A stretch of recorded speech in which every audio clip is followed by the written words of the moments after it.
you flunked math and all you know about the weather is to wear a raincoat when it rains, well, stand by, folks. We may have just the school for you. Bob Dotson has found this school.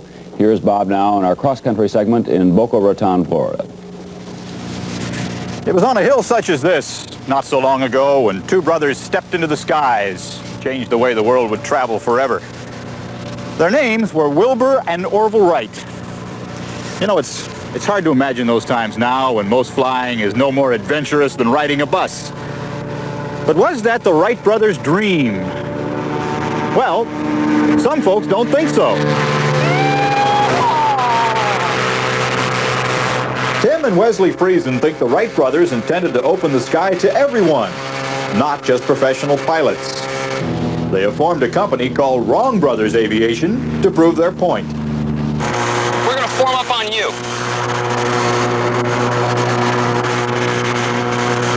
Each day over Boca Raton, Florida, the Friesens teach non-pilots how to fly by themselves. Damn wind keeps changing direction, I'll tell you, it's a pain. The planes they use are so simple, they do not require a pilot's license. Top speed is only 45 miles an hour. With just a little headwind, the plane lands, practically standing still.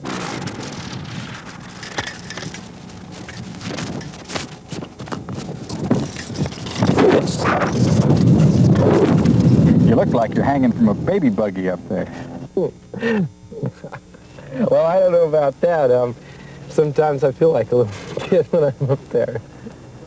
But don't you think it's a tad bit dangerous for somebody who hasn't had training or a pilot's license and understands the weather? Yeah, it can be, unless they take a course and they do it slowly and they do it safely. The main thing is not to jump right in it, get up in the air, and go flying. You need a little ground school yet, because it still is an airplane. But an airplane very much at home on the ground. It can be folded up and carried on a car. There we go, perfect. It can be put together in a matter of minutes. Okay, switch on. Switch on. Left rudder, out, in. It looks like a hang glider, but runs like a plane. Clear, clear. At $3,200, it costs less than half the more conventional models and is cheaper to fly.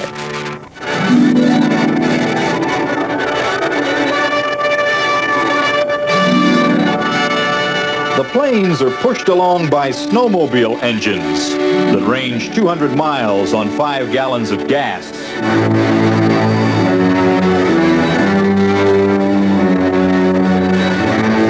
They can soar as high as 17,000 feet, cruise the cotton horizons with no stoplights, no gas lines, no crowds.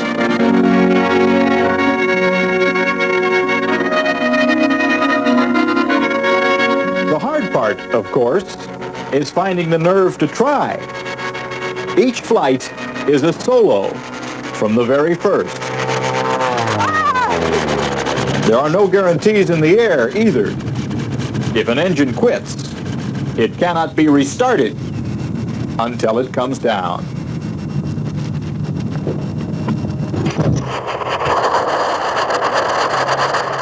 The Wright brothers had their bicycle shop. The Wrong brothers blow glass to finance their flying. Well, when I was real little, I wanted a bicycle shop, but my dad didn't get me one.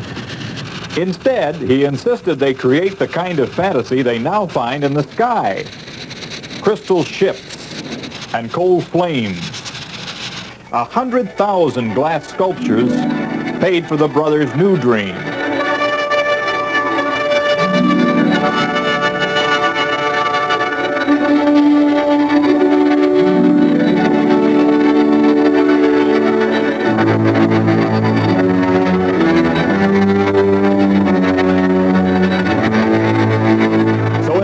Over Boca Raton, two brothers are seeking the Wright brothers' old vision to open the sky to us all.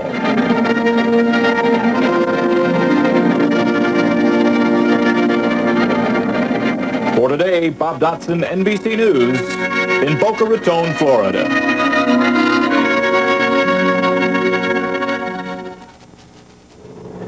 Betty's got just the right phrase for all of this. What do you call that? Recreational danger. And you want no part of it? Not for me. We had a report, those are about the size of mosquitoes in northern Minnesota during a good July day, actually, but I can't imagine. There's a report on the news earlier today from San Francisco, folks. A group of British bungee dancers, they call themselves, came over here. They attached themselves to, in effect, big rubber bands, 200 feet long.